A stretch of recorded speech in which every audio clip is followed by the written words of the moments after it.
but I think everybody would agree that the Lakers don't have enough right now to say, hey, we got a shot. We got a shot against any one of these teams. They'll get better once Vando comes back. They'll get better by just getting healthier. But here's the reality of the Lakers situation is there's a couple different ways to try to build a championship team. You could have 2 stars and you could have a ton of depth. Or you can try that 3-star model and go from there. There was a report. I'm going to read this tweet here. I think he's a radio host in Phoenix, John Gambadoro. Okay. 98.7 is the Phoenix station out there. I'm just going to read what he said because this is going to take me into my 3 stars versus 2 stars in depth. By the way, I'm not opposed to 3 stars. It's just got to be the right 3 stars. They have to fit properly. They have to be at the right age. They have to complement each other. You need a lot to go right.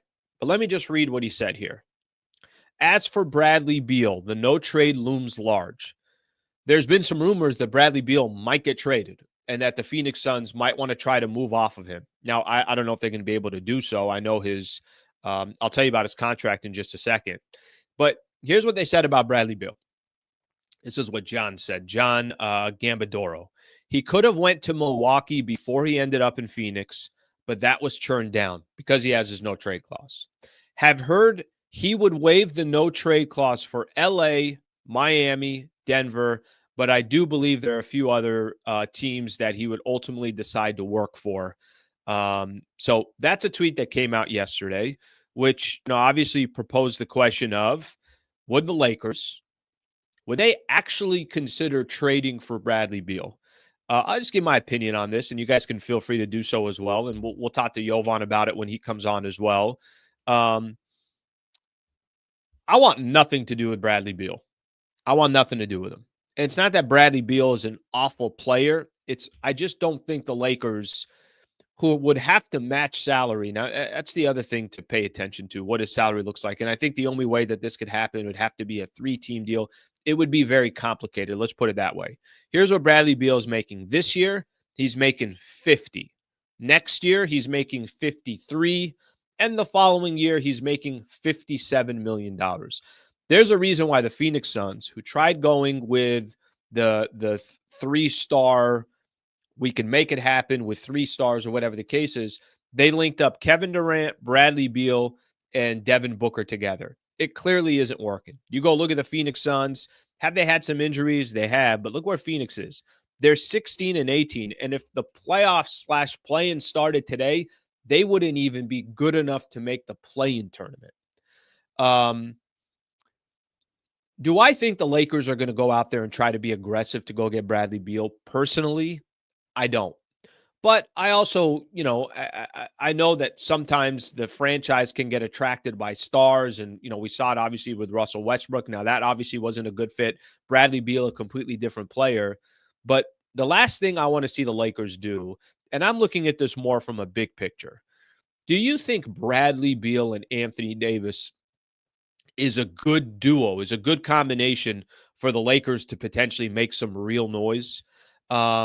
And I say that because the point that I'm making there has more to do with what's the future for the Lakers going to look like when LeBron's gone. And if you say, hey, you need another star when LeBron's out of here, I completely agree.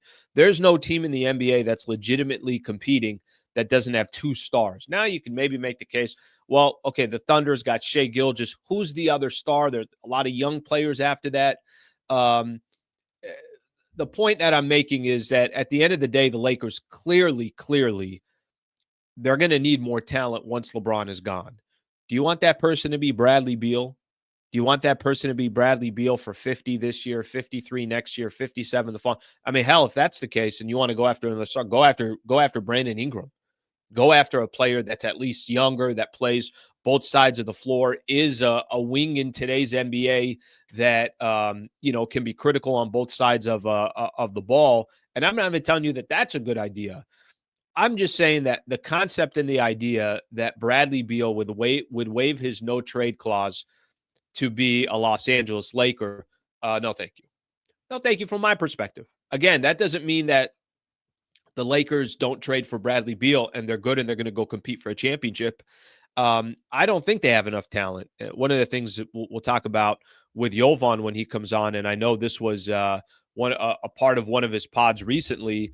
I know one of the things on there was talking specifically about how the Lakers are not satisfied with their roster. But when I saw that, that article yesterday, or when I saw that tweet and then it was made into an article, okay, it's sexy, it's a name, it's, somebody that people would talk about.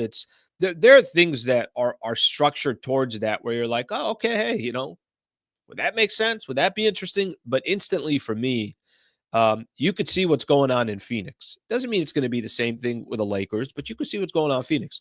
Look what their record is in the Western Conference. It's not like I'm sitting here. If I told you that the Phoenix Suns with Kevin Durant, Devin Booker, and Bradley Beal, if I told you they're in the 7th spot or the 8th spot, most people would say, well, what's wrong with the Phoenix Suns? They're in 12th. They're in 12th place in the Western Conference. It gives you an idea of how bad it's going for them. And I want nothing to do with Bradley Beal. I just don't. Now, that doesn't mean that Bradley Beal can't fit somewhere else. That doesn't mean if Bradley Beal didn't get with the right team. What was I? I was listening to Sirius XM this morning, the NBA channel, and I was driving in, and they were talking about Bradley Beal. Was Miami mentioned? I can't remember what teams were mentioned, but they were talking about some different potential places that he can go to. I think Denver was mentioned. How they would get Denver, I'm not 100% sure, but that one is more interesting to me than a Laker team. Somebody's putting on here, the 3-star model is dying quick. Yeah, it's completely, I think the way it was structured before, the idea and the concept before, how it would get done before, not that it's perfect by any stretch of the imagination, but I think there was a time where, you can make a case and say, all right, we got 3 big time players. They're all all-stars. Do they complement each other?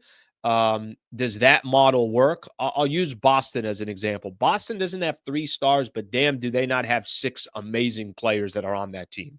I mean, Tatum wasn't even the finals MVP, so it gives you a little bit of an idea. If I look at, let's see, it was Boston that won it this past year. If I kind of look at, even if you look at the Golden State Warriors, it's not like Klay Thompson and Draymond Green and Steph Curry. It's not like all 3 of those players were superstars. They weren't. KD was a superstar. Steph Curry was a superstar, is still a superstar. But those other players were just unbelievably perfectly fit role players. So I think that's, obviously there's a couple of different ways to look at it. But when I saw that article today, I personally want absolutely nothing to do with Bradley Beal. And it's interesting how quick things have changed because, a couple years ago, I don't know how you guys felt when Russell Westbrook was coming to the Lakers.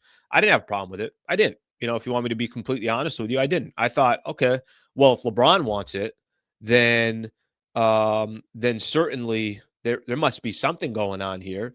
If Anthony Davis and LeBron James are saying, now we'll take our chances here. We can use a guy like this. We think he's going to be great. We think that this is kind of the missing piece to our team. Then I'd listen to those players. I'm not telling you that they're general managers, but they certainly know what they're doing when they're on the floor. But I think that model has gone away, and maybe that has something to do with the Lakers. Maybe that has something to do with the Lakers already getting a chance to see what that looked like at some point, and now saying to themselves, I don't know how crazy I am about that idea and that concept. All right, let me read some of your comments here as we go. All right, let's see what we got here. I would do a straight up Beal for Rui, but I wouldn't be that happy about it. All right, let me tell you something. If you did that straight up, you would be about 50 minus 16, $34 million, $33 million short. And you can't do it that way. The way this works is you'd actually have to involve a third team. That was part of the article that I saw in Lakers Nation. You need to involve a third team, even for that to be a part of a conversation. So I don't think that's happening, and certainly that's not happening with Rui. All right, if you enjoyed this clip and you want more, just subscribe to the channel. Monday through Friday, 8 a.m. to 9 a.m. is the Sliwa Show, and then after every Lakers game, post-game show right here.